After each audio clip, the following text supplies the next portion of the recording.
Bom dia a todos. É um prazer recebê-los nessa nossa reunião, não é, preparatória para o quinto encontro de observação de bebê método BIC, com o tema de aplicações do método, que vai acontecer no 4 e 5 de junho. E nós vamos ter duas apresentações de duas colegas da DIA, a Adriana e a Leia, não é? E, ó, e eu vou agora voltar à imagem que o Grayson colocou, que é muito importante e que, a partir, não é de agora, vai constar em todas as apresentações que a SPPA tem, que eu acho que todo mundo teve tempo de ler, não é? Para que saibam que a vai ser gravado, pode ser transmitido no YouTube, nas mídias sociais, enfim, para ter, não é? Que todos pensem, né, quando vão falar ou vão apresentar nesse material, tá? Eu acho que tu pode retificar, Grayson, né? Eu acho que todo mundo viu. Então, eu quero agradecer desde já a presença de todos e da Leia e da Adriana. Eu conheci a Dine, né, no terceiro colóquio internacional de observação de bebês, método BIC, há mais de 20 anos. E ela me impressionou, desde a primeira apresentação, pela presença marcante, não é? Ela é muito delicada, mas, ao mesmo tempo, muito forte, muito intensa, não é? No trabalho com crianças, famílias, com famílias todos muito comprometidos, com patologias sempre muito graves, não é? Naquela época, há mais de 20 anos atrás, estavam assim no início, não é? Os trabalhos de aplicação da observação de bebê método BIC, não é, na clínica. E ela foi uma das pessoas pioneiras nisso e continuou no decorrer desses 20 anos, desenvolvendo e trabalhando sistematicamente com isso, né? Então, eu acompanho a Jean, né, em vários colóquios nesses 20 anos, e desde que foi criada a IDOB, né, que aí, então, se criaram os congressos internacionais de observação de bebê, método BIC. Né? E ela continua apresentando trabalhos muito corajosos, muito criativos e que sempre aprofundam muito os conhecimentos sobre o início da vida emocional. Ela sempre provoca intensas reflexões, amplos debates, e a gente sempre sai de uma apresentação da Jean enriquecida, modificada, né, mexida, não é, pelo que ela apresenta. Eu queria só destacar que ela tem áreas especiais durante toda essa evolução de trabalho, que é a área especial dela é a aplicação, né, da observação para a compreensão da comunicação não verbal no trabalho clínico. Ela utiliza também, não é, essas aplicações em avaliações pediátricas e também em intervenção precoce. Vamos dizer, é a área de maior trabalho da DIN. Eu vou trazer um pequeno currículo, por causa do tempo, só para destacar o que eu acho assim de mais importante no trabalho dela, né, na evolução dela. Ela é pós-graduada em psicoterapia de crianças, adolescentes e adultos com famílias na Tavistock, de Londres. Ela foi chefe de serviço de psicoterapia durante 24 anos no Great Ormond District Hospital of Children, em Londres. Aqui ela trabalhou e fez muitas pesquisas, teve muita importância na vida da Jenny.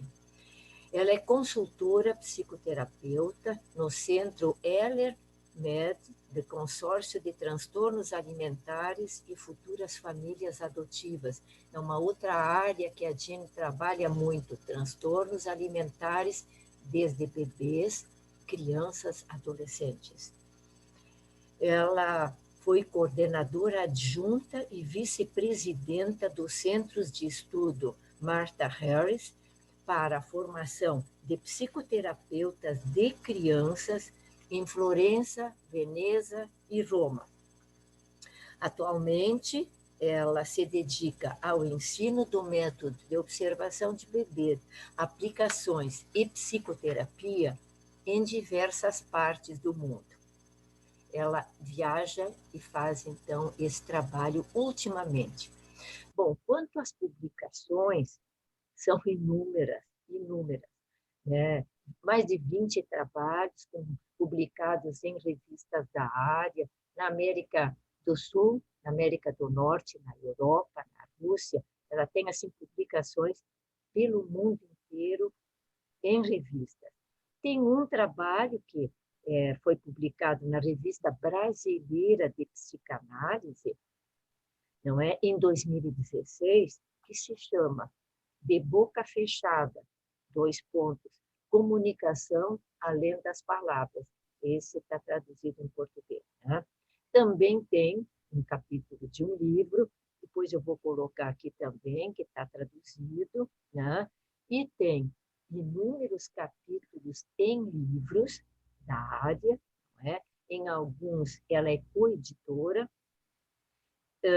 Eu não posso dar a lista de tudo por causa do tempo, né? Mas quem tem interesse em conhecer essa lista de publicações da Jean, pode procurar pelo e-mail instituto@sppa.org.br. Eu vou repetir, instituto@sppa.org.br, com a nossa bibliotecária Margarete Dallagnol, né? Então, ela pode dar a lista completa de todas essas publicações da Jean, né? Bom, eu acho que não posso deixar de dizer que eu estou muito contente com o aceite, não é, da Jean para participar do nosso encontro de bebês, não é? Que vai ser online, todo mundo sabe, mas é uma oportunidade de ver a Jean trabalhando online, mas ao vivo, porque ela vai fazer uma conferência e vai fazer uma supervisão de material, de uma aplicação, não é, do método BIC em creche, não é?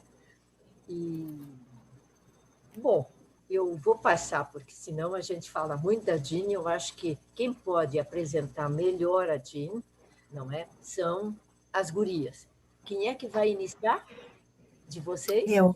A Leia. Eu começo. Então, eu vou passar a palavra para a Leia Lubianca Torme, que é membro da Sociedade Psicanalítica de Porto Alegre e do CEP de PA. Ela trabalha na clínica psicanalítica com pais, bebês, adolescentes e adultos. É formadora de observadores de bebês, coordenando grupos de observação da relação mãe-bebê, método BIC, no CEP, BPA. Leia, contigo. Obrigada. Bom dia a todos. É um prazer estar aqui com vocês hoje e poder contribuir, trazendo algo das minhas reflexões em torno das ideias da Jean Maganha, em especial do artigo Chorar, Não Chorar e Estar a Só com a Dor.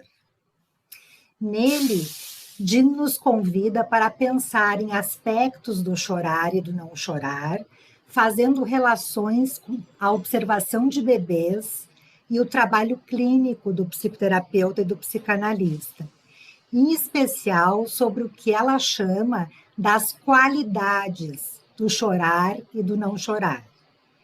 É curioso que ela abre o artigo contando que, ao decidir escrever sobre essa temática, ficou como que tomada por pensamentos em torno do que diria: tendo despertado à noite e ficado um tempo com isso. A intensidade dessa experiência fez com que ela considerasse que algo se passou, fazendo brotar nela mesma aspectos ocultos relacionados a perdas e decepções, que estavam à espera de serem reconectados. Também eu fiquei tocada ao ler essa passagem e fui buscar a etimologia da palavra chorar em espanhol. Me encontrei com o seguinte: do latim plorare, derramar lágrimas, e também florescer ou florar. Disse que da videira, no início da primavera, chora, destilando a seiva. Assim que as nossas lágrimas são também a nossa seiva para ligar, conectar-se emocionalmente e viver uma experiência. Dina evoca Saramago em Ensaio sobre a Cegueira, quando diz: há algo sem nome dentro de nós. Pensei, a seiva, ao escorrer, faz brotar, aflorar, nascer algo em nós a partir do sem nome. Jean lembra vários estilos de choro, desde o desencontro, de não ser compreendido, deixar e ser deixado, do luto por nossas perdas, mas também choramos por ficarmos comovidos em um momento de celebração e de beleza tanto da nossa vida quanto de nosso trabalho. Ela traz um exemplo da sua clínica. Um casal, pais de Rachel, uma menina de 13 anos, anoréxica, pedem para sair em um momento da sessão e retornam, dizendo terem reconsiderado a decisão de internar a filha, que decidiram que podem cuidá-la em casa, como uma equipe. Jean conta que ficou comovida com a recuperação da menina e dos pais e lutou para não chorar neste momento. Compreende que algo desmanchou das defesas, tanto dela quanto dos pais. Frente à intensa dor após um ano de trabalho psicoterápico. Relaciona com outra passagem de Ensaio sobre a Cegueira, quando a única personagem que enxerga se comove pelo anúncio da iminente recuperação da visão dos demais e começa a chorar como uma criança que acaba de nascer. Para quem chorar é o grito de resistência frente ao impacto de nascer, ao trabalho de nascer. Lembro da lágrima seiva, um lamento inconsciente, que também é matriz para ligações, para fazer nascer caminhos e conexões emocionais. Precisamos compreender o nosso silêncio para chorar as nossas próprias dores, mas também compreender o nosso pranto em momentos de beleza e de comoção. São lágrimas seiva de tristeza e de celebração. Caso contrário, seremos refratários, congelados e não receptíveis e sensíveis para as emoções do outro. Ela fala em novas lágrimas, velhas lágrimas e ausência de lágrimas, o pranto do bebê, do paciente e do psicoterapeuta. Novas lágrimas. Ao nascer, o bebê chora para ser atendido, para sobreviver, como um convite para o cuidador lhe atender. Na clínica, pacientes mais regressivos, às vezes hospitalizados, a Jean relata várias vinhetas, né? E traumatizados, choram logo no início da terapia para que depois de um tempo possam começar a falar. Mais adiante, ao longo do processo terapêutico, choram por já poderem se conectar com o terapeuta, sentir confiança e segurança para experimentar a dor e a perda. No final do processo, podem chorar como parte do luto pela despedida. São qualidades diferentes do chorar, relacionadas com poder encontrar um lugar dentro de si para guardar a dor, experimentá-la e dar um significado pessoal às experiências. E também como expressão de gratidão pela conquista desta capacidade. Análogo à clínica, na observação de bebês, o observador e sua presença emocional empática têm um valor terapêutico por receber, absorver e decantar as angústias primitivas e emoções dolorosas, promovendo uma verdadeira transformação, tanto no bebê quanto no ambiente. A observação oferece um tempo especial para o que Jean chamou de interpretações silenciosas. Todo esse intenso trabalho de continência e processamento emocional do observador. Nos fala do uso do método Sterbic para estar emocionalmente presente aos prantos do paciente na clínica, concedendo um tempo e um espaço suficientes para receber as comunicações inconscientes, fisiológicas e psíquicas que nos chegam através do choro. Jean evoca uma passagem da sua experiência de observadora do bebê Eric. Eu selecionei essa passagem, porque tem muitas, né? Mas a do Eric eu achei muito rica para transmitir para vocês. Destacando a atitude de Sterbic como supervisora. Aos 12 dias de Eric, Jean relata que o bebê chorou e Sterbic indaga, mas como chorou?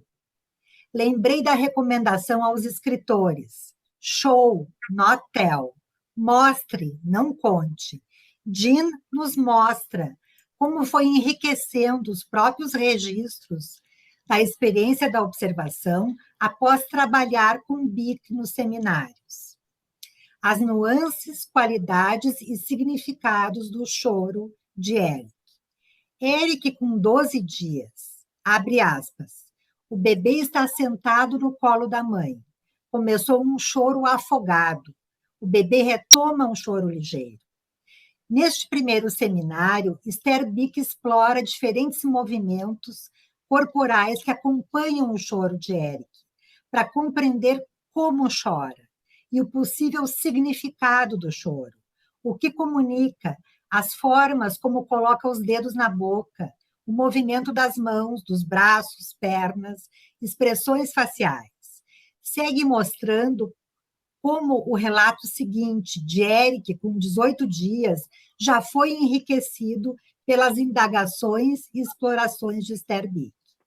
Abre aspas. Quando a mãe deixa o quarto, o ligeiro pranto do bebê se transforma em gritos desgarrados. Agora está em constante movimento, agitando cada perna. O pescoço se arqueia para trás. Seus gritos se tornam mais e mais fortes. Fecha aspas. Mostra como há comunicação. O tônus muscular é rígido e o arquear do pescoço para trás não só revelam que o bebê grita para chamar a atenção da mãe, mas também que não confia, que ela está disponível para ele. E por esta razão, o bebê usa a identificação adesiva muscular, né, o tônus, como uma forma de autossustentação. A mudança de seu estado emocional se expressa no espernear e agitar os braços, que entende como expressão da dor, terror e desespero de que o deixem sozinho. Ao chorar, esta experiência impensável, há um tempo, expressa e evacua o terror e a ameaça. Jean cita novamente Saramago. Encontrar este significado emocional é como ser uma pessoa cega que pode ver, mesmo que não veja, assim como ser capaz de aprofundar as dolorosas descrições do pranto do bebê. Eric, com 4 meses, é observado e descrito como um bebê que assegura a si mesmo que a mãe vai e volta. está ligado intimamente com ela, conforme ele põe uma mão sobre a outra. Tais movimentos repetidos, em que ele põe e tira as mãos em concha sobre o rosto e o polegar na boca, recriam a experiência da amamentação no peito. Esta posição recriada representa um núcleo, uma espécie de matriz simbólica, o prenúncio de uma linguagem que irá substituir o choro. Assim, ele evoca a presença do peito-mãe, perdendo e recuperando o mesmo. O peito-mãe pode ser compreendido como um objeto bom, que foi perdido, recuperado e contido através dessa experiência. Penso que aqui fica dramatizada a concepção de Bick da primeira pele psíquica.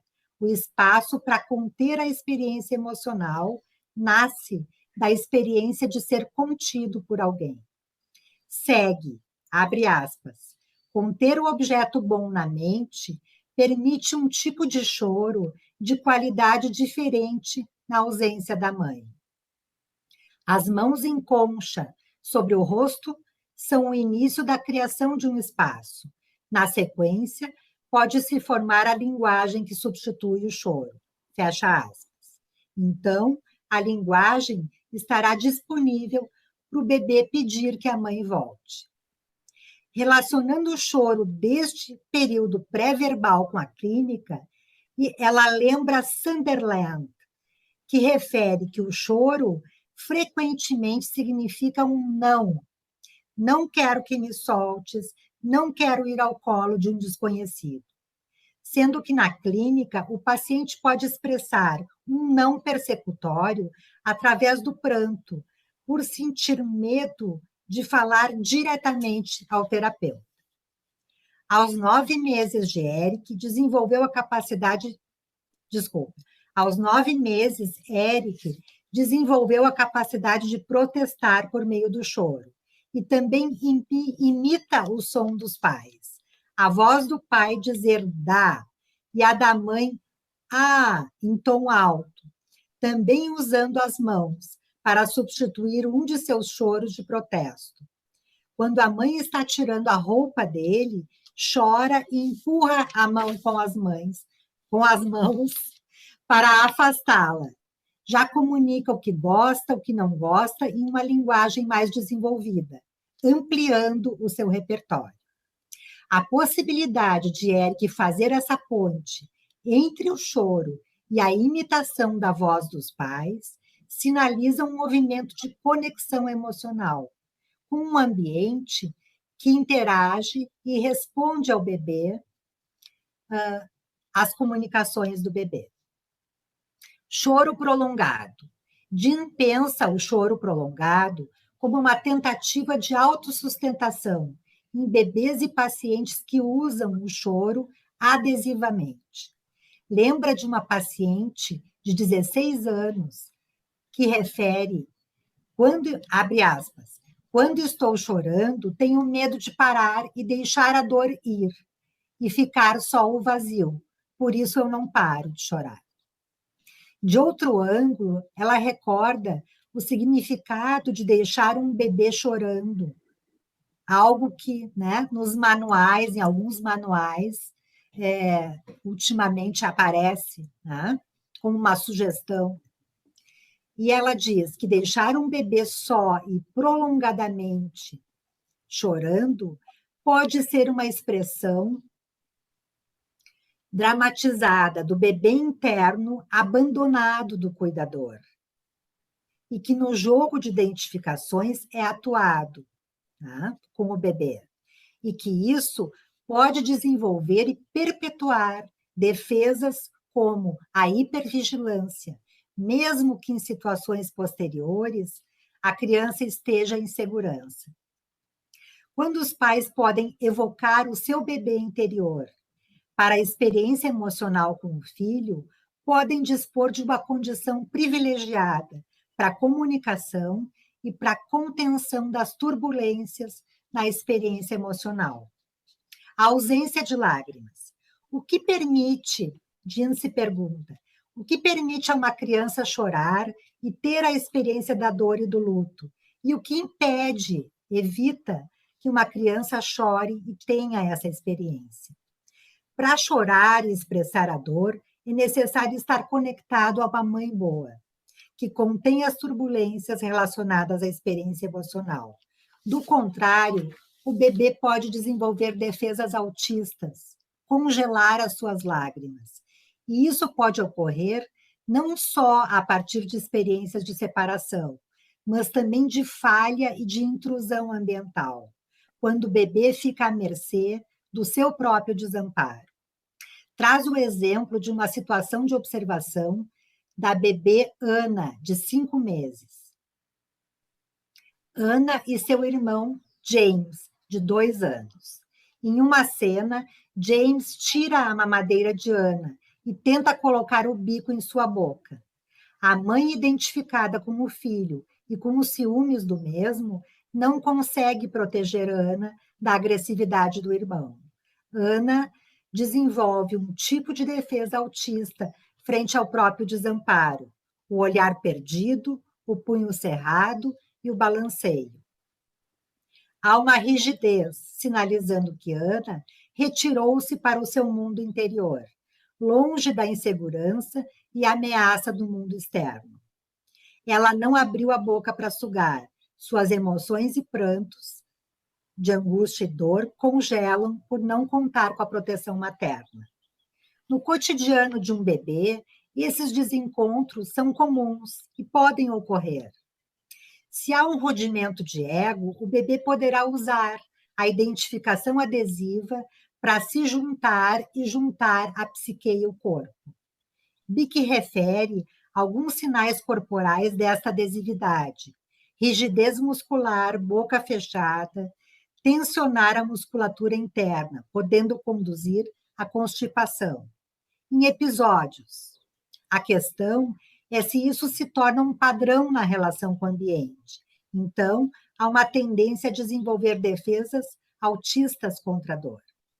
Alguns sinais dessas defesas autistas seriam a expressão vitrificada do olhar, a falta de controle de um objeto com os olhos, e a distração e a flacidez corporal. A necessidade de usar repetidamente essas defesas primitivas protetoras pode conduzir ao encapsulamento das lágrimas, que se enterram dentro do bebê, da mãe e do terapeuta. A ausência de lágrimas na infância precoce pode retornar em momentos posteriores, ao longo do desenvolvimento, de situações difíceis de mudança e crises na vida, impedindo e perturbando o desenvolvimento. Traz também um exemplo de Kate, descrita como uma bebê muito boa, que raramente chorava. Com 1 ano, ela brincava sozinha. Com 17 meses, tinha amplo repertório de palavras e interesse especial por histórias e brinquedos. Kate desenvolveu uma intelectualidade cindida. A primeira da turma, perfeccionista, caçadora de notas. Por meio delas, esperava o amor e o reconhecimento de pais e professores. Desenvolveu uma espécie de descompasso entre a sua vida intelectual e emocional. Era como um bebê de 10 meses, com ego frágil, que estava protegido pelo pensamento onipotente. Eu posso fazer, eu posso cuidar de mim mesmo. Na clínica do encapsulamento das lágrimas, podemos observar uma espécie de muro, uma atitude de desconfiança e dificuldade de contato emocional. Há uma necessidade especial de estarmos conectados a toda uma linguagem não verbal e pré-verbal para ir acessando o paciente onde ele está. Inclusive, ela diz que o uso prematuro da linguagem pode funcionar como uma defesa frente a sentimentos que ainda não têm palavras, mas que são sinalizados por expressões faciais, atuações e também sintomas somáticos. Velhas lágrimas. É natural que as experiências de perda ao longo da vida evoquem essas perdas da infância. Na observação de bebês, o observador funciona como uma espécie de esponja psíquica. Ao escutar as lágrimas escondidas da mãe, ele pode liberar a mesma para tornar-se capaz de escutar as lágrimas escondidas do bebê, protegê-lo e digerir as vivências do bebê e ajudá-lo a tolerar o que é intolerável. Na clínica, as velhas lágrimas brotam nas mais variadas situações e comunicam silenciosamente a história de uma experiência dolorosa. É comum que o paciente necessite de um tempo para conectar-se e encontrar significado para algo intenso e que está há muito tempo oculto e muitas vezes deslocado. Surgem lágrimas que a princípio não fazem sentido ou que aparentemente são desproporcionais à experiência do momento. Estas velhas lágrimas também podem surgir na cena de um filme, em um momento de celebração, por ocasião da proximidade ou mesmo da morte de alguém. Num reencontro ou em um novo encontro, numa descoberta. As lágrimas simplesmente brotam e fluem. Elas remetem à experiência estética inicial, onde o conjunto da experiência sensorial do bebê, na relação com o ambiente, é vivenciado por ele como um processo de transformação, promovendo a passagem do sensorial ao emocional. Tais registros estéticos funcionam como uma memória existencial, um cheiro, um toque, um som, uma luz, ou mesmo uma mistura deles. Ela lembra Meltzer ao relacionar a vivência de ser sustentado física e amorosamente pela mãe, criando essa experiência estética de beleza da emoção, algo que se move por dentro e que cria ligações. Lembro também Bolas, o objeto transformacional.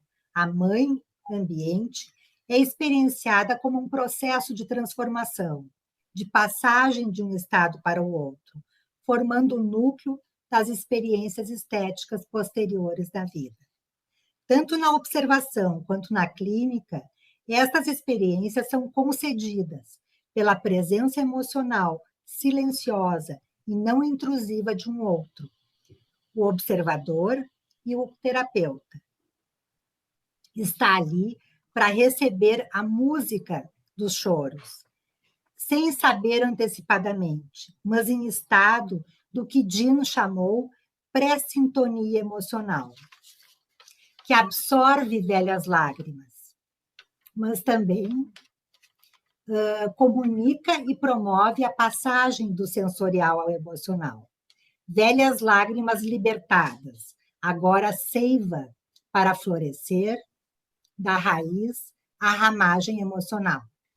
Finalizando, lembro o nosso poeta Vinícius de Moraes. No Samba da Bênção ele canta: é melhor ser alegre que ser triste. Alegria é a melhor coisa que existe. É assim como uma luz no coração. Mas para fazer um samba com beleza, é preciso um bocado de tristeza. É preciso um bocado de tristeza, senão não se faz um samba, não. Acho que eu vou ficando por aqui. Obrigada. Obrigada, Leia.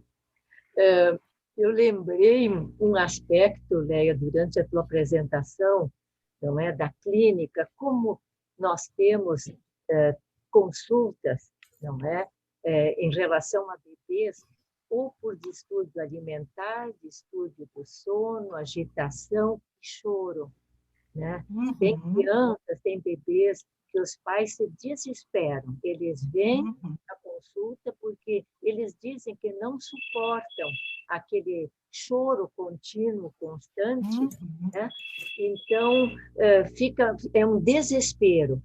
E, então, a gente trabalha com isso. Outro aspecto é quantas crianças, às vezes maiores, que são maltratadas, às vezes elas são mortas por causa do choro. Tem pais, padrastos, que quando trazem a criança morta, o bebê morto, dizem que um dos motivos foi que eles estavam enlouquecidos pelo choro daquela criança e começaram a agredi-la, não é? Às vezes machucando gravemente, às vezes até a morte. É um choro que enlouquece os pais.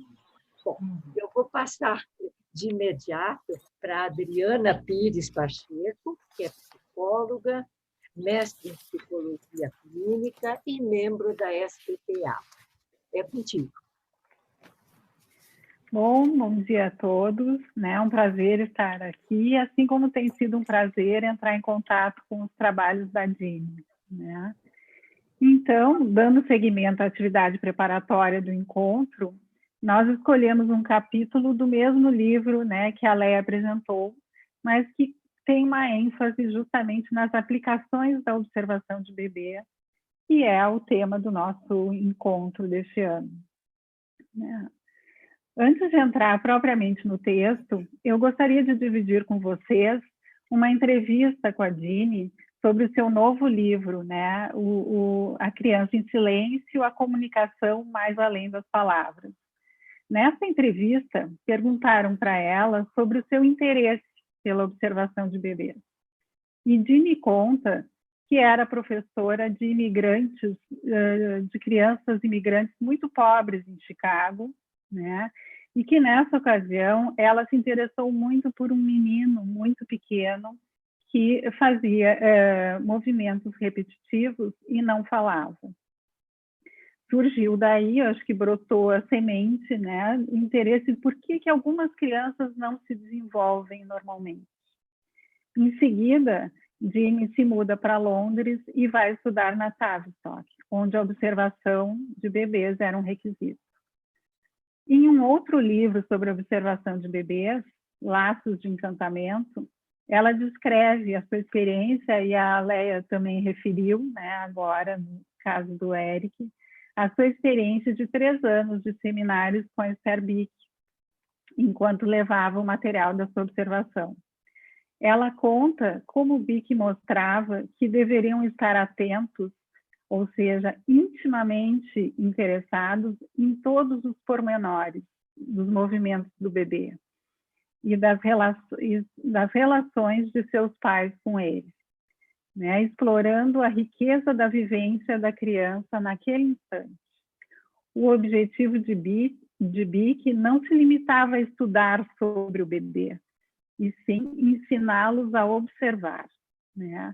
O que a apaixonava, nas palavras de Jean, era o que o bebê estivesse totalmente vivo na sala, né? Com eles ali, para que o nosso conhecimento passasse pelo fato de ver, ouvir, sentir o bebê em nós.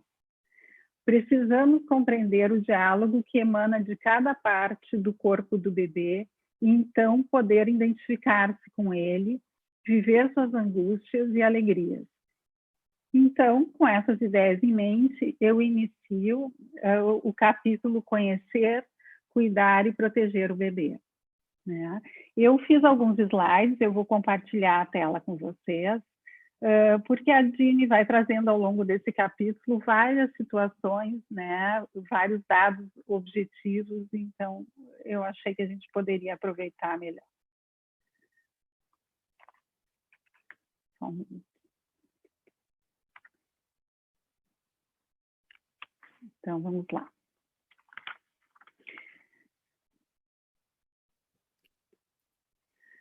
De acordo com Dini, observar de perto as interações do bebê com outros permite ao observador fazer uma ideia de sua capacidade para confiar em seus pais e recorrer a eles quando precisa.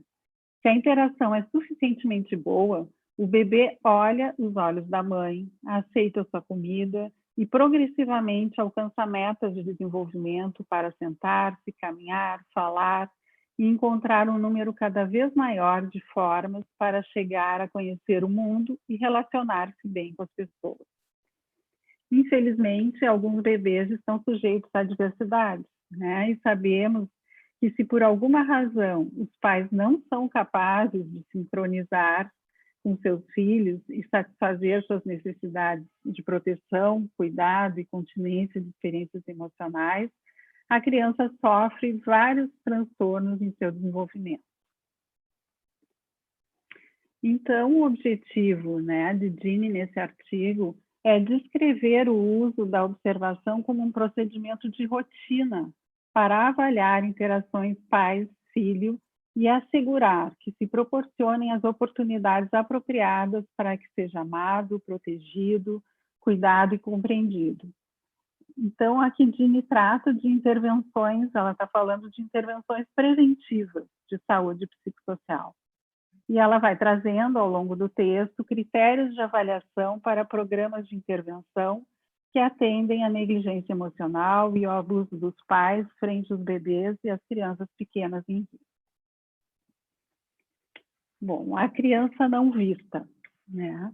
Ela ressalta a importância dos médicos de famílias e pediatras na observação da interação pais-bebês antes da entrada na escola ou creche, né? Então, as crianças pequenas, antes da escola ou da creche, elas estão exclusivamente com a família. Então, uma consulta no pediatra pode ser muito importante, né? E garantir ou dar a oportunidade de que a criança receba ajuda, né? Para transformar os obstáculos do desenvolvimento do bebê antes que se fixem na estrutura de seu caráter ou antes de serem fatores que contribuam para as dificuldades somáticas. Ela traz o exemplo da Nina, né, que tem 3 anos, 56 vezes no hospital por diferentes motivos, né? Epilepsia, bronquite, asma, atraso no desenvolvimento, recusa ao alimento. Durante os primeiros 3 anos de Nina, o sistema fracassou em tratar seus sintomas físicos e, ainda que tenha conversado com os pais, nunca observaram a interação da Nina com sua mãe, que não a cuidava adequadamente e por fim, a deu para a doação, para a adoção. E assim, muitas outras situações, né? A Nara estava trazendo algumas situações de maus tratos e violência, né? Em que há um fracasso do sistema em conhecer as comunicações não verbais dos bebês, né, sobre seus estados mentais. Então, a Jeanne cita alguns projetos, alguns trabalhos que vêm sendo desenvolvidos no sentido de conhecer a história dos pais no momento da concepção, né? Acreditando que a prevenção pode começar aí, né? Então, alguns contextos hospitalares têm estabelecido métodos de avaliação da capacidade parental desde o momento da concepção, né? Ela fala de projetos em Torino, Roma, Londres, projetos no Brasil que avaliam a depressão materna e oferecem tratamento, né? A avaliação da capacidade do casal para trabalhar juntos, proporcionando um bom ambiente emocional para o bebê, rede de apoio para mães solteiras, né? E nessa entrevista, que é mais recente do que esse capítulo do livro, ela fala também muito da questão dos pais separados, de como poder trabalhar também essas questões, né? Enfim, programas para mães que sofrem de problemas com álcool e drogas, grupos de pais grávidos, né, para que possam se desenvolver seu sentido de parentalidade, observação de futuros pais durante os 9 meses de gravidez, né, para descrever como leva tempo e espaço desenvolver a capacidade de pensar acerca do novo bebê e desenvolver a nova identidade de pai. Bom, e após o nascimento, então, como conhecer as histórias dos bebês mediante a observação de suas interações, né? Então, ela refere um projeto financiado pelo governo do Reino Unido, que propõe visitas domiciliares logo após o nascimento, né? Especialmente se a família não buscou uma clínica de bebês, né? E uma experiência na Argentina, na qual pediatras observam a interação mãe-bebê por 15 minutos e só depois realizam o exame clínico e, além disso, participam de seminários de discussão sobre observação para pediatras. Ela também reconhece o quanto esses programas são onerosos, né, e às vezes de difícil implementação, mas ela cita uma experiência, né, na França, de um programa de baixo custo, envolvendo seminários para aplicação da observação de bebês para estudantes que semanalmente visitam casas de bebês em risco e discutem em grupo como apoiar uma interação suficientemente boa. Então, ela ressalta, então, como é importante essa educação, né, dos profissionais para a arte de observar e avaliar comunicações não verbais dos bebês com suas mães, né? E ela vai citando várias experiências interessantes, né? Em Londres, cursos para juízes, né?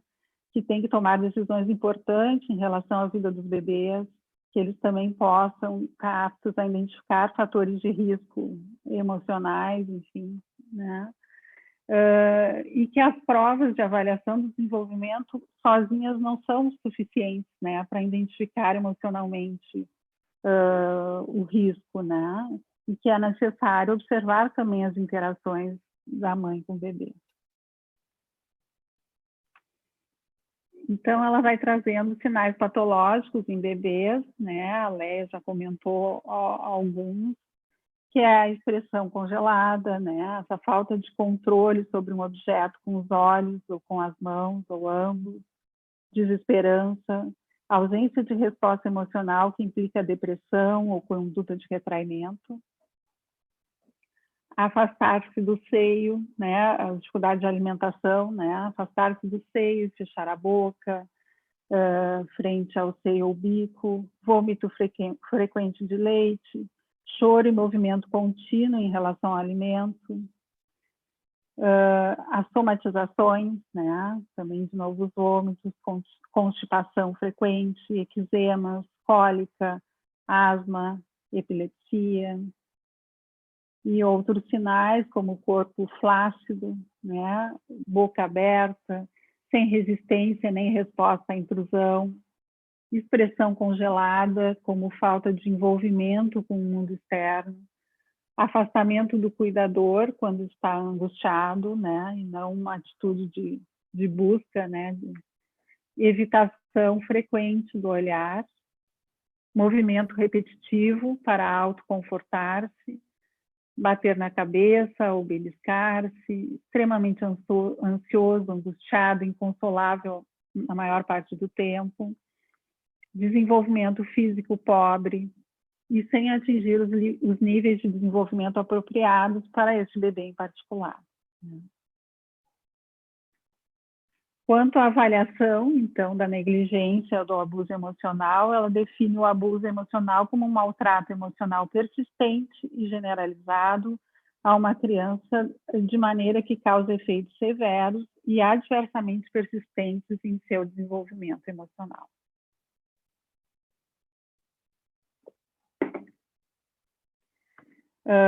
Ela cita os critérios de Glasser e Prior, né, de como avaliar. Então, alguns critérios são negar-se a ver ou escutar a criança, que a criança é sujeito de violência doméstica ou de um tratamento seriamente enfermo por parte de outro, não satisfazer as necessidades básicas, né, da criança no plano físico, médico, cognitivo, emocional, inclusive recusar tratamento psicológico, ser muito crítico, assinalar atribuições negativas à criança, aterrorizá-la ou caçoar dela.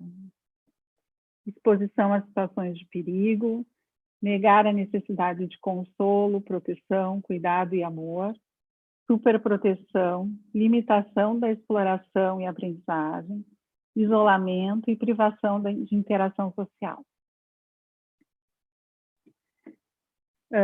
Os fatores parentais comuns que contribuem para a negligência emocional, né? Então, a Dini cita o artigo, né, da Feinberg, do fantasmas no quarto do bebê, né? Descrevendo como os pais podem fracassar com seu filho, apesar de terem a intenção, né, de serem bons pais, como o passado não recordado dos pais, né, que pode voltar e criar, né, uma cena de outro tempo agora com o bebê, e que em situações mais severas colocam o bebê em risco, né? Então, a violência familiar, né? E nós sabemos que com 18 semanas o feto reage à angústia e ao incremento da secreção de cortisol, que produz uma resposta de tensão e diminui a capacidade de tolerância à frustração, podendo gerar problemas emocionais e de conduta que podem danificar o desenvolvimento dos receptores no cérebro, né? A drogadição, que também pode provocar aborto, parto prematuro, crescimento lento, problemas cardíacos, danos neurológicos, né? Síndrome de abstinência do bebê ao nascer, né? Da mesma forma, né? A síndrome do alcoolismo fetal e os problemas de saúde mental da mãe, né? Então, ela fala da depressão, né, materna, e de como o bebê pode se identificar, né, com a depressão da mãe e isolar-se, deprimir-se, né, ou num comportamento de evitar, né, se deparar com essa depressão da mãe, ele se retirar, né, e evitar o contato visual, por exemplo, ou o controle onipotente, né, procurando usar partes do seu próprio corpo para se confortar, né, uma tentativa de atender a si mesmo, né? Ou o excesso de atividade, né? Então, além disso, ela fala, né, da síndrome de Munchausen por procuração e outras situações que podem prejudicar, né, a relação. Bom, em relação ao tratamento, né, ela diz que o tratamento tem que considerar esses aspectos, né? A proteção da criança, né? E isso às vezes implica uma separação, né, da mãe, ou proporcionar apoio para melhorar, né, o contato, envolver os pais no tratamento, ajudar os pais a observar e modificar suas reações frente ao bebê, ajudar os pais a reconhecer a sua responsabilidade para conhecer o filho e satisfazer suas necessidades particulares,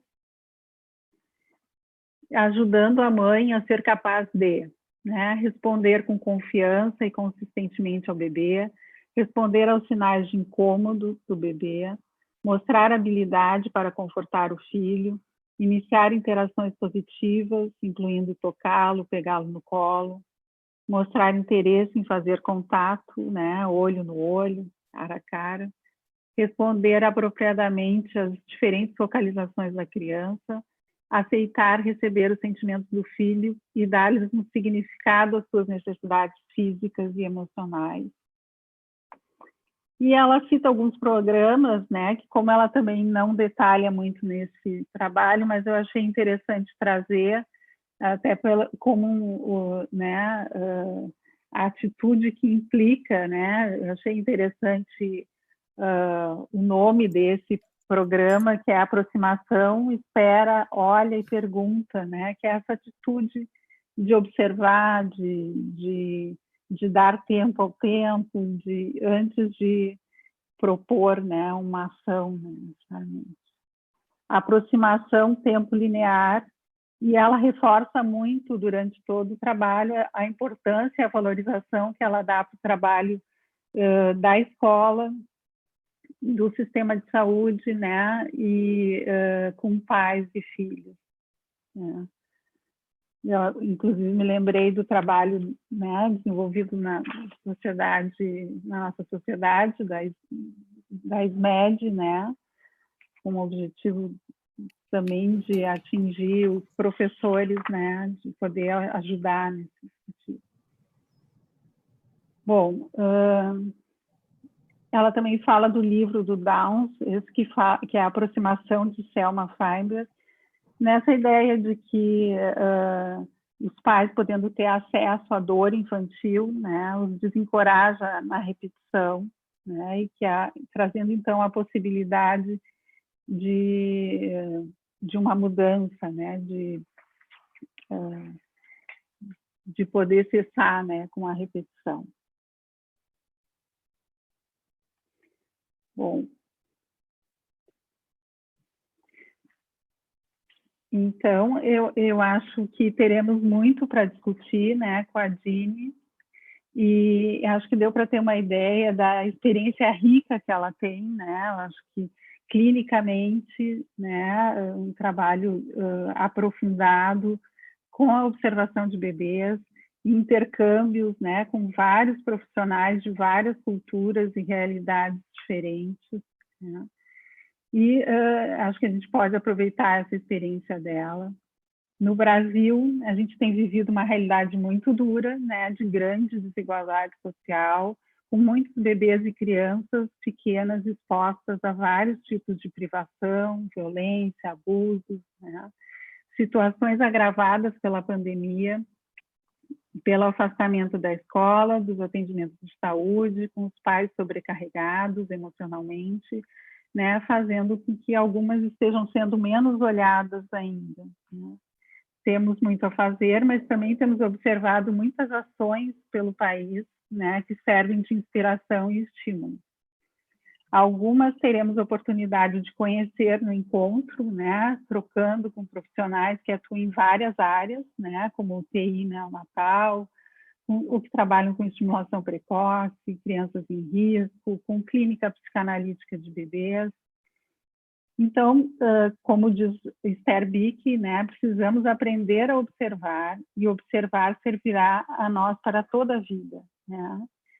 E eu me lembrei de um vídeo que andou, uma foto que andou circulando nas redes sociais na semana passada, e quando um técnico de enfermagem da UTI pediátrica de um hospital de Belém improvisou para um bebê indígena que não parava de chorar, uma rede com um lençol, né? E colocado na rede, ele parou de chorar, né? Então, é um belo exemplo de sensibilidade e capacidade de observação. Então, por enquanto, era isso, né? Segue. Muito obrigada.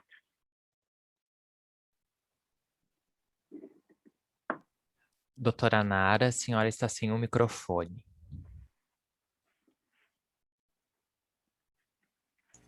Tá bom, obrigada, Adriana. Eu acho assim que completou, né, a apresentação que a Leia fez de um artigo desse livro. Tu mostraste a capa do livro, né, que é o penúltimo livro dela, tem vários artigos dela, e tu trazes agora, não é justo o que a gente estava comentando, que ela utiliza a observação de bebês, não é, para avaliar bebês. Ela trabalha muito com pediatras, não é? E toda essa sequência que tu trouxeste, Adriana, são possibilidades todas de prevenção, né? Prevenção, vamos dizer, precoce, né? Se as pessoas têm essa mobilização observando bebês e suas mães, bebês e suas famílias, na verdade, não é? Até a Esther Bick, depois, ela colocou que a observação era do bebê na sua família. Claro que a relação mãe-bebê é muito forte. Então, essas observações, conhecer o bebê, como vocês destacaram, né, mobiliza muito, eu acho, as possibilidades infinitas que a gente tem de poder agir, de poder fazer algo que realmente limite a patologia, né? E possa dar uma oportunidade de um desenvolvimento mais natural, melhor para as crianças, que certamente serão cidadãos, não é, mais competentes, criativos e capazes, porque se impede, não é, esses problemas que acabam se abrindo em leque no decorrer da vida, né? Então, eu acho que temos bastante para conversar, né? E as pessoas podem usar aquela modalidade de sempre, que é levantar a mão, né? Clicar na mãozinha e aí o Grayson, né, traz para a tela e a pessoa pode perguntar, né, pode questionar, pode comentar, a Léia e a Adriana. Está aberto para discussão, Grayson? Certo, estou aguardando os inscritos, que não temos ninguém por enquanto. Para se inscrever, então, eu lembro que basta clicar na mãozinha. E aproveitando, então, um pouco o comentário da Nara, né, sobre mães, famílias, na verdade, a observação da família, a Dini também fala nessa entrevista que eu referi, que a gente subestima muito os pais, né? E ela citou até um trabalho que eu achei bem interessante de uma creche, acho que em Londres, que uma vez por semana chama os pais com os filhos para que eles possam aprender a conhecer os filhos e identificar, né, as necessidades. Enfim, bem interessante. Tem muita coisa, né, que se pode fazer nessa área, é uma área extensa, né? Tanto na saúde, né, quanto na doença e na observação de bebês, como também a Leia trouxe o material, não é, da Dini, supervisionando com Esther Bick, também a gente sabe pelo nosso trabalho, né, é muito claro como, através da observação, a gente vai vendo, né, as ligações que são repetidas, né, à exaustão, porque tem que pensar que os bebezinhos ficam 24 horas com as mães, os pais, os cuidadores, né? Então, não é um momento só de relação, é bastante intenso, é bastante presente durante muito tempo essa relação. Então, vamos dizer, dá para a gente ver como é que vai se estruturando aquela pessoinha, né? Tanto na sua possibilidade saudável, quanto nos alinhavos patológicos, né? Então, eu acho assim algo realmente comovente, sabe? De poder auxiliar que esses laços não virem nós, né? Nós fortes, e que são puxados e apertados no decorrer do desenvolvimento, né? E às vezes impossíveis de abrir, outras vezes é uma luta feroz, né? Desgastante, para poder afrouxar esses nós, né?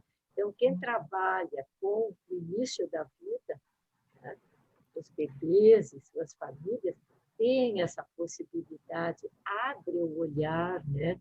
E é muito criativo, né? Isso tudo que ela faz e que ela citou, eu acho que o trabalho nessa área estimula muito a gente a pensar, refletir, a conter, a imaginar possibilidades e fazer. Né? Doutora Nara, temos uma inscrita. Posso chamar? Com certeza. Maristela Prioto Wenzel.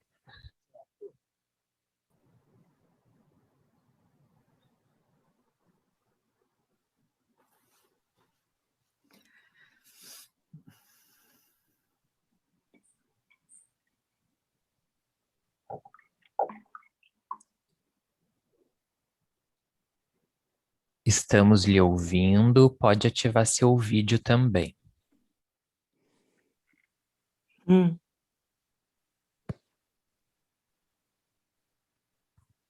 Deu. Deu? Foi. Estão me vendo e me escutando?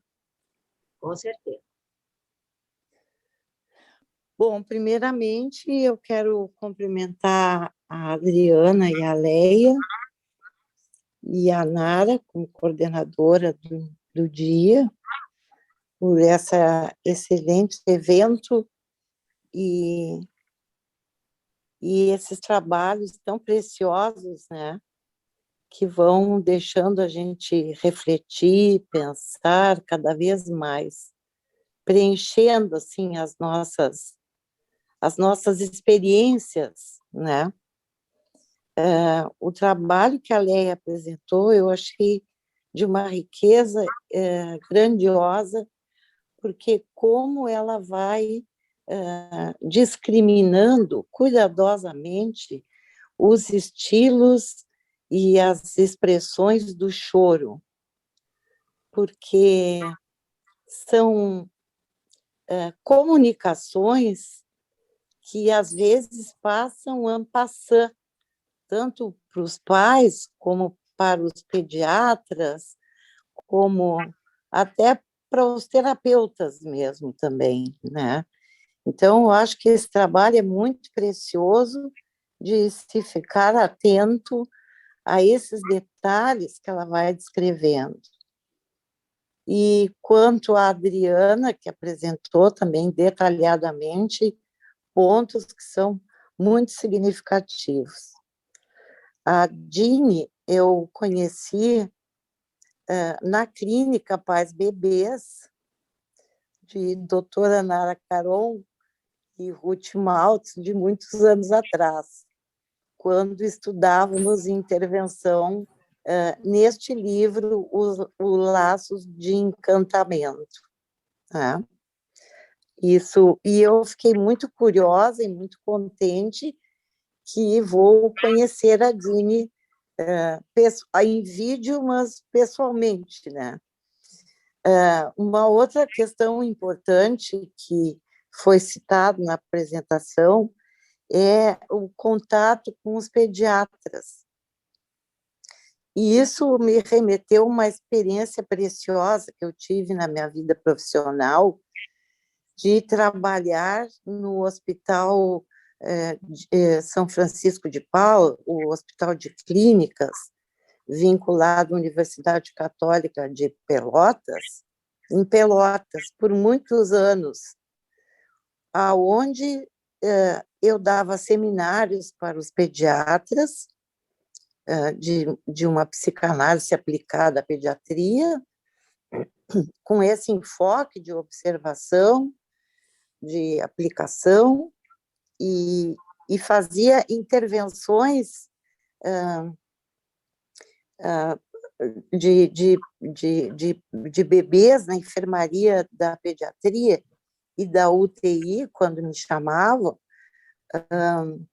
com o intuito de colaborar com as necessidades emocionais agregadas à pediatria. Então, foi uma experiência muito rica, que aprendi muito, né? E essa ideia dela de trabalhar com os pediatras, com os educadores, né? Que é a nossa experiência lá com a SMED também, nos ajuda muito e ajuda muito, né? Esses ambientes necessitados de uma orientação, de uma compreensão, né? E esse evento, eu acho que faz a gente fazer um percorrido por essas necessidades que se apresentam cada vez e a cada dia.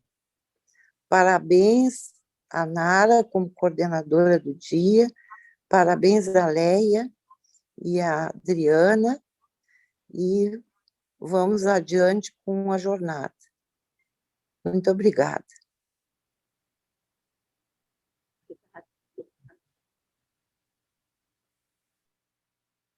Temos mais inscritos, 3 pessoas. Chamo as próximas 2? Certo. Acho que seria, nós tínhamos combinado. Certo. Joana Martins e Daniela Landim.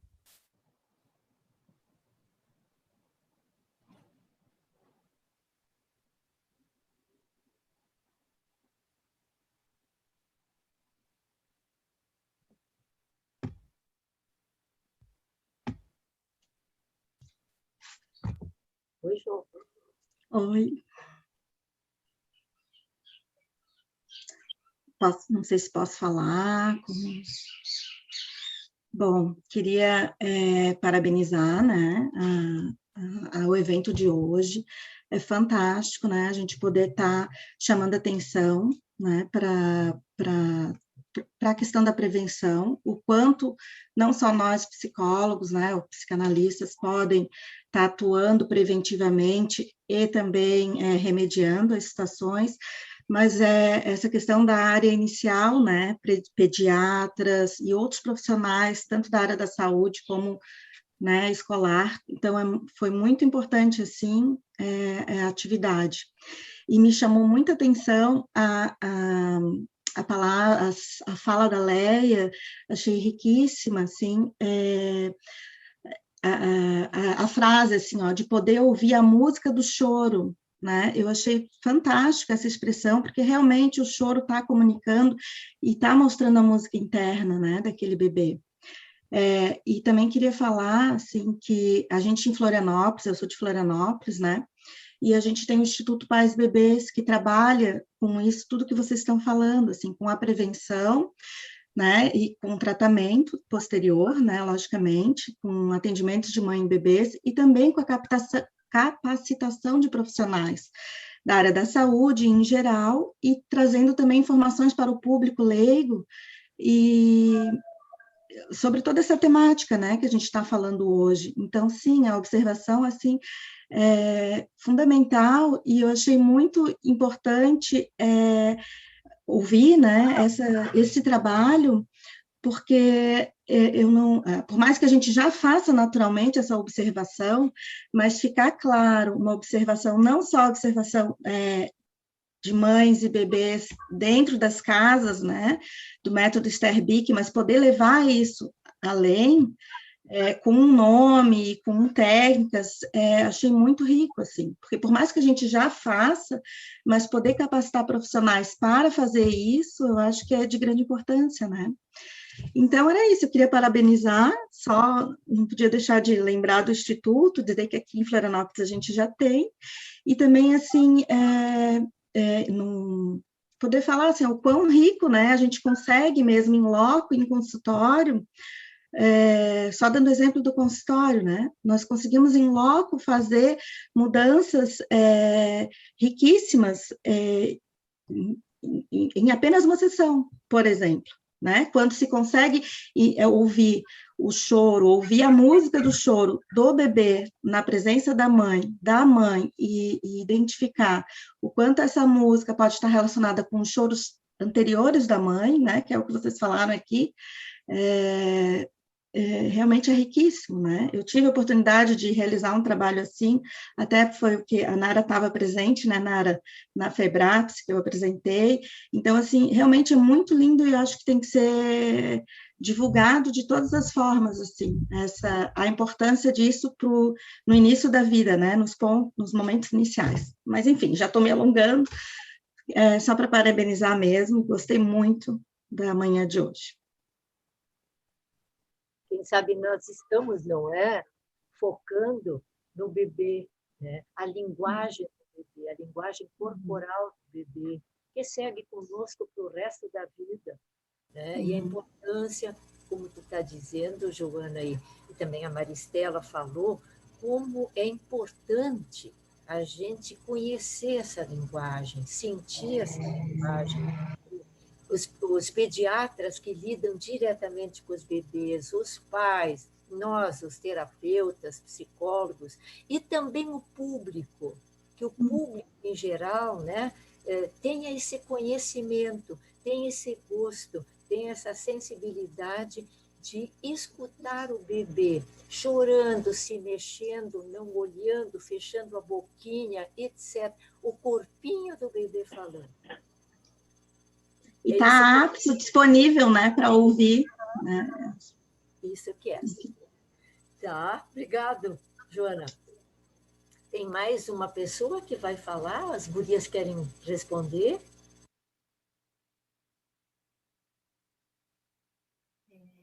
Estava lembrando, né, assim, essa questão dos pormenores, da importância, né, dos pormenores, dos detalhes, né, Eu gosto da expressão que Deus está nos detalhes, né? E pensando no trabalho preventivo que a Nara falou, especialmente na clínica, a gente vê, eu tenho visto, por exemplo, puxando pelo lado avesso um pouco, né? Pais que enxergam o bebê doente em um bebê saudável, né? Por exemplo, enxergam uma coisa que está muito em moda agora, né? Autismo, enxergam autismo num bebê saudável, né?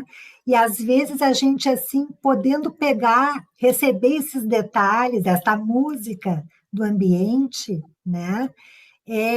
Com pequenos detalhes também, né? Consegue liberar algo que pode se perpetuar, pode se tornar esse bebê doente, né? Mas é um bebê que ainda não está doente, mas que está sendo visto como um bebê doente, né? Isso eu acho fundamental na clínica, né? Mais alguém? Daniela? Daniela Landim, a gente não está te vendo, mas se você ativar o microfone, a gente consegue te ouvir. De qualquer forma, nós temos mais inscritos. Doutora Nara, eu chamo mais alguém? Chama, pode chamar. Certo. Marli Verdi e Mara Ritter.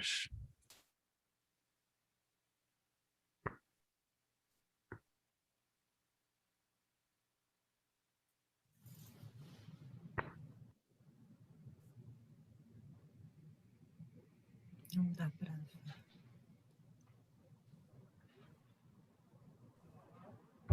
Podem ativar seus microfones e abrir os seus vídeos. Parabéns a todos vocês, né? E eu queria partilhar com vocês uma experiência que eu faço, né? Eu conheci o método Esther Birk e atualmente eu trabalho, casualmente a Léa até falou, eu trabalho com crianças autistas, né? São 50 crianças e cada criança dessas são observadas por uma voluntária uma vez por semana, a relação dela com sua mãe. Não são bebês, né? São crianças maiores, mas eu me apropriei do método, né? E a gente está trabalhando nesta interação e observação num projeto de musicoterapia. E nós estamos no 3º ano executando esse trabalho, e o quanto o método Esther Birk está nos ajudando a contribuir essa interação criança e mãe, né? Então, eu quero, né, trazer o quanto que o método pode ir muito além, né? É lá desde as crianças, né, os seus bebês, mas que a gente pode treinar outros profissionais, né? Nós temos um grupo de voluntários, né, nesse trabalho de musicoterapia, um projeto aqui no Rio Grande do Sul. Se alguém quiser assistir, uma sinfonia diferente, né, que é com crianças autistas, e o quanto que essas crianças, essas famílias estão sendo beneficiadas nas suas interações sociais e de comunicação a partir deste movimento de observação dessas crianças. E eu gostaria muito de agradecer a todos vocês, assim, porque é uma oportunidade fantástica de a gente ir aprendendo, se aprofundando neste método que é tão rico e tanto que a gente, quanto mais a gente pode, assim, apropriar e as pessoas serem beneficiadas com eles. Muito obrigada. Obrigada. Marli?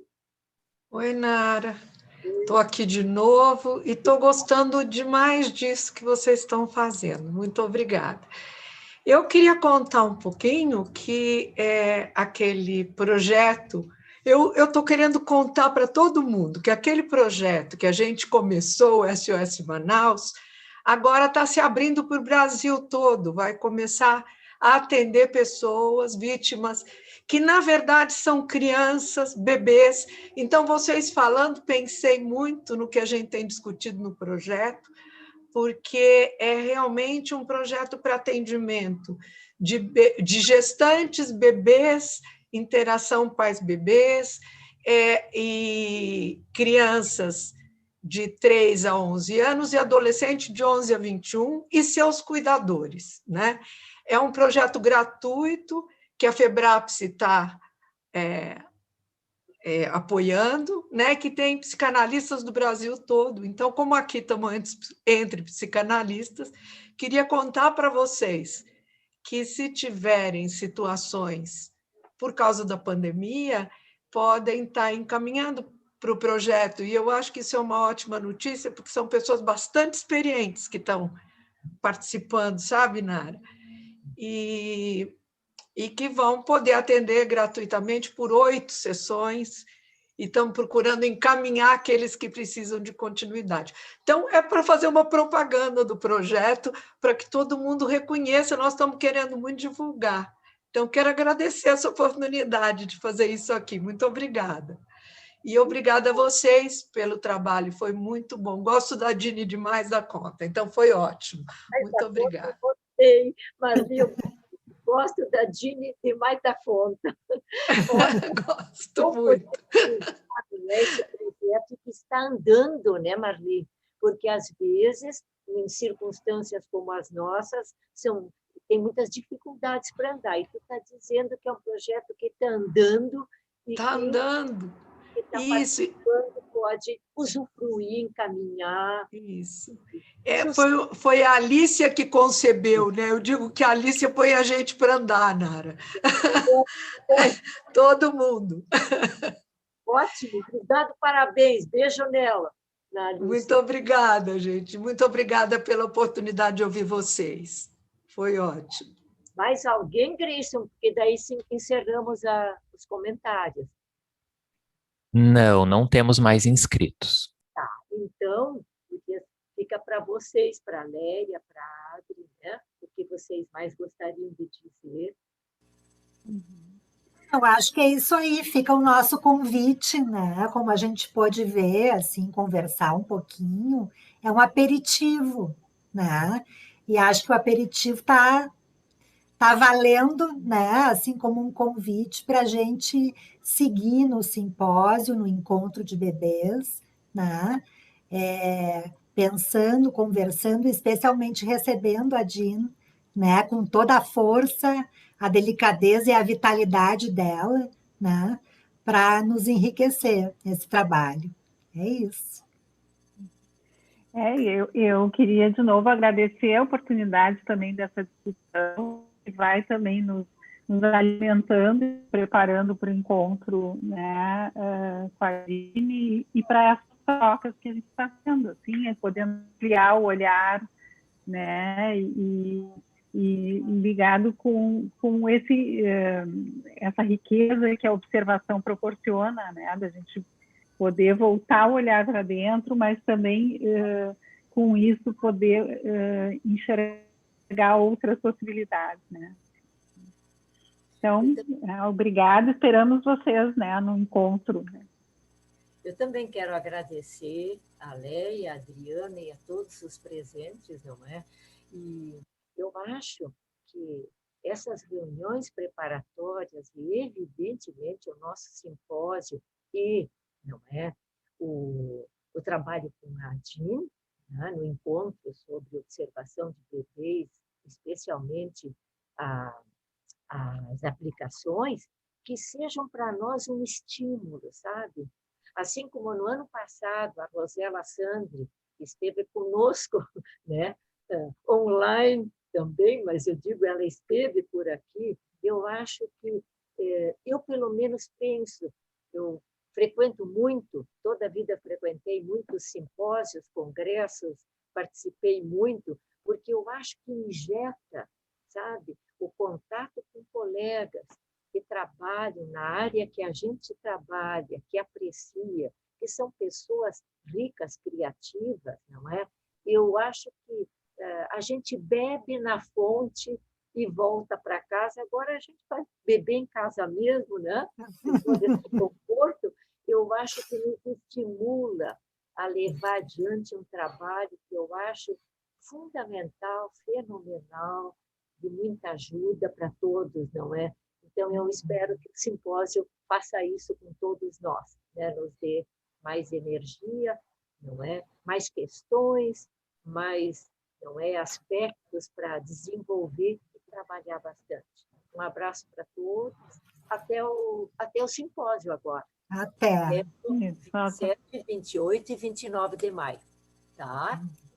Tchau. Tchau, Abraço. tchau. Tchau, tchau.